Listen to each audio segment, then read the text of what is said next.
win for, Coach? The board is yours. Yeah, I'm going with Travis Kelce. Oh, and here's why is he's got an opportunity to be part of something incredible and be part of history. And I think if that happens, he'll probably move on and go on to a podcast, TV, maybe get married, have a family. And I think it's time. And you leave at an absolute high note. If they lose this game, he might be tempted to come back and continue on this run, where I think it's probably time for him to get to the next phase of his life. Because this would be, if you're right, Coach, the last game he ever has at Arrowhead, theoretically. Yeah, it would be an amazing way to end a career. All right, everybody knows the Chiefs' season starts conference championship week. Yeah. Twice since Mahomes have been there, they've gone 0-1. The first time they did it, 2018, they fired somebody. The defensive coordinator, Bob Sutton, brought in Steve Spagnuolo. Second time they did it, they traded someone in Tyreek Hill. So the answer to this question, sadly, is Matt Nagy, the Chiefs' offensive coordinator. Wow. Because they don't accept winless seasons in Kansas City. And that's what a loss this weekend, it's happened twice. They have made a seismic change both times, changing coordinator, trading away one of their best players. So the answer, I like the guy, but it's Matt Nagy. It's solid. Coach went the sentimental route.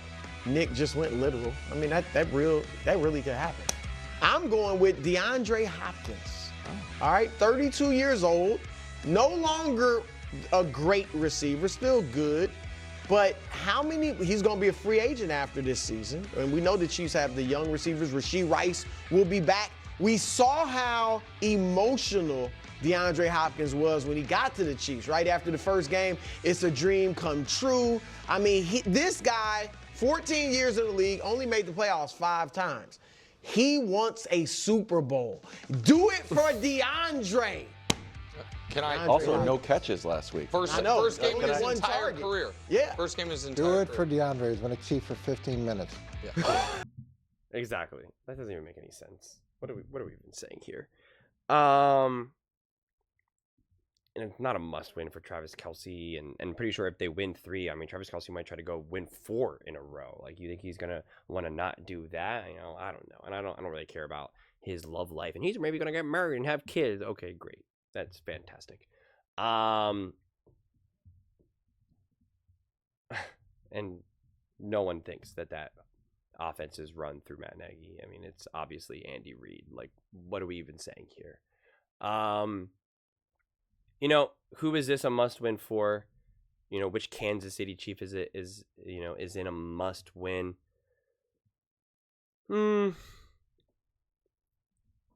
It's kind of tough to say because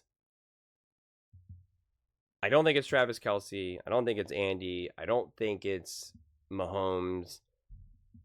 Like, I don't see how you could possibly say DeAndre Hopkins. I was like flirting with the idea of someone like almost like a Worthy, because he's supposed to be like, you know, hey, I'm here, you know, like I'm the next, I'm the next in line for being like a special player for the Kansas City Chiefs. Everyone else has already proven their worth, and he was seen as, you know, like even Nick Wright said when before Xavier Worthy ever even played a snap that he's like, I predict when we play the Baltimore Ravens that Xavier Worthy is going to have a moment where everyone's like, oh my gosh, you know, like he has arrived or whatever, and people are going to be blown away by him. And it's like he kind of has the potential to cement himself as a Kansas City Chief. You know, he has a big game and has some big moments. He's like, yep, those years with Tyreek Hill were great. I'm here now, baby. I'm here. Travis Kelce, yeah. Hey, you can move on. The Chiefs are in a good place. Or you know what? You can take a back seat. You know, like you can linger here for another couple of years. You don't have to be like the main focal point anymore because like I'm here. Like I think he kind of has that ability to do that. But I wouldn't say that it's a must win because he's a rookie. He's a rookie, so it's like you're not going to really put that weight on him. But there is weight on him to not make a mistake. Like Zay Flowers made a mistake against the Kansas City Chiefs last year, getting an unsportsmanlike conduct penalty, getting, you know, the fumble, reaching out over the end zone, which is just a bad play, something that you're taught to never do as early as Pee Wee football. So it's just like, at the very least, you got to show that you can show up in these moments, that you can handle these moments. But yeah, I mean, because if we're going to play that game about like, oh, Travis Kelce has the ability to do something special, and like, again, DeAndre Hopkins, like, I don't know, like, if we're really going to try to force answers there, but then just like throw in Patrick Mahomes then, because he's got the chance to do something special and cement himself and this and that, you know, like, and that's why I was like trying to kind of think out of the box here. But the reality is that this isn't a must win for anyone. But I do think it feels more like a must win for the new players on the team. And less so DeAndre Hopkins, because he's not like necessarily in his prime. But to a degree, I guess maybe him, because it's kind of like, hey, this team was able to win Super Bowls in the years that I was not on this team. Now that I got here, and now we didn't. Like, what's different with this team. I was unable to elevate this team in the way that they had been in years past. That's why my mind kind of also goes to like an Xavier Worthy. And again, if DeAndre Hopkins was 26 years old, 27, was in his prime, then I would maybe put more onto him. But you know, I'm not necessarily going to do that in this moment. But we already know that the main guys of this team, where any of the true blame or praise for that matter goes to specifically Andy Reid, Spags, Patrick Mahomes, and then again, by kind of like, you know, association, Travis Kelce. Because even if Travis Kelce plays bad, if Travis Kelce dropped the ball like Mark Andrews did, he would get some blame, but it would be for all of like 2 seconds. Like, Mark Andrews literally got threats.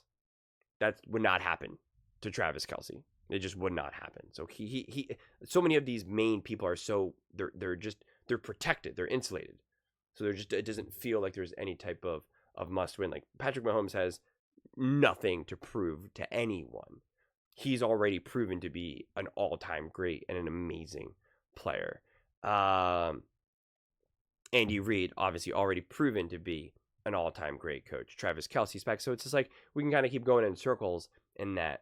And that's the unfortunate part about playoff coverage, you know, this whole week, because I think we try to manufacture narratives and storylines that don't exist, because you can only talk about the game so much and what it would mean and what it would not mean. And it's just like, that's where you get back in a corner where you're just like, who is this a must win for? The Kansas City Chiefs. And it's like, no one.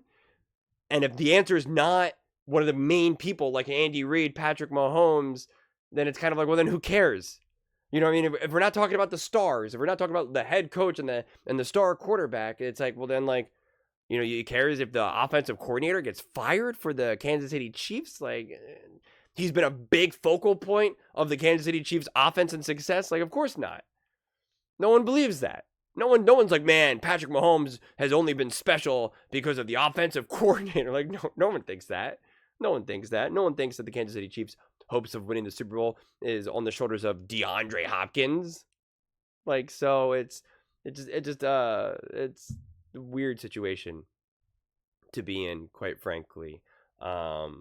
This team is just stacked with accolades and achievements that the truth is, even if they never win another Super Bowl for the rest of Patrick Mahomes' career, it is still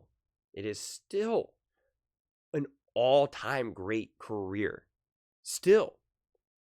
And still proven to be just special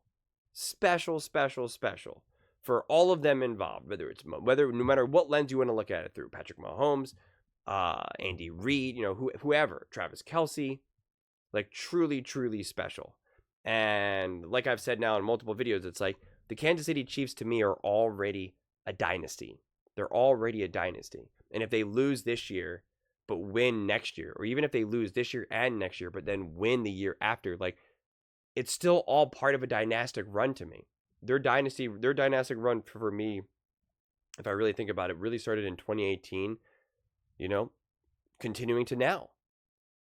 Like, it's just like, I don't need a team to win the Super Bowl every single year I don't need it to be some made up number. Well, they have to win 3 Super Bowls. No, they have to win 4 Super Bowls for it to be a dynasty. Like, no.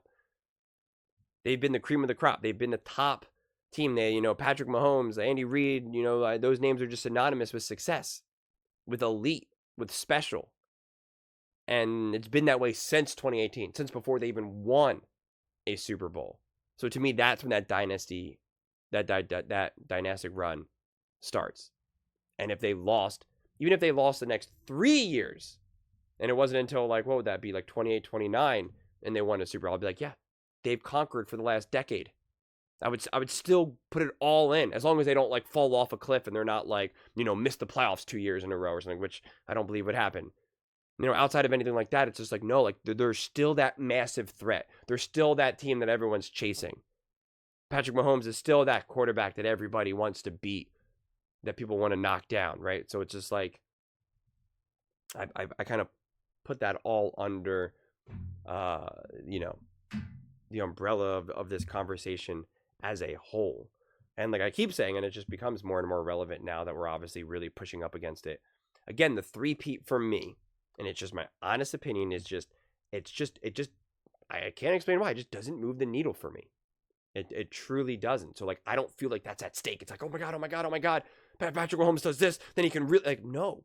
Patrick Mahomes will be just as special, just as great, just as elite, just as legendary, just as historic, whether he three-peats here or loses the next Super Bowl and then wins another one, that following year. I would have just as much positive things to say. It just would not. It just doesn't move the needle for me. Maybe that's also part of the reason why I don't feel that pressure necessarily. But I am kind of confident that if Travis Kelce wins the Super Bowl here, then they're going to want to go for a 4-peat. So, I don't know. I don't know the life that Travis Kelce lives, man. I don't know. Dude's a weird guy. You could be the biggest Kelce fan, the biggest Chiefs fan. The dude's a weird guy. So who knows? But those are just my thoughts. I'd absolutely love to hear yours. What do you guys all think about the Kansas City Chiefs? Who do you think this is a must-win for? Let me know in the comments below. I read every single comment. So whether you agree with me or disagree with me, either way, let's get in some discussions. Let's get in some fights. But ultimately, let's just have some fun. And please do consider subscribing. We're building an amazing community here. I'd absolutely love to see you part of it. I want to build something that we all genuinely feel connected to. Something that we're really excited to be part of. I think we're on our way to doing it. And please don't forget to give this video a thumbs up, as it really does help with the visibility and the algorithm. Thank you so much. See you next time.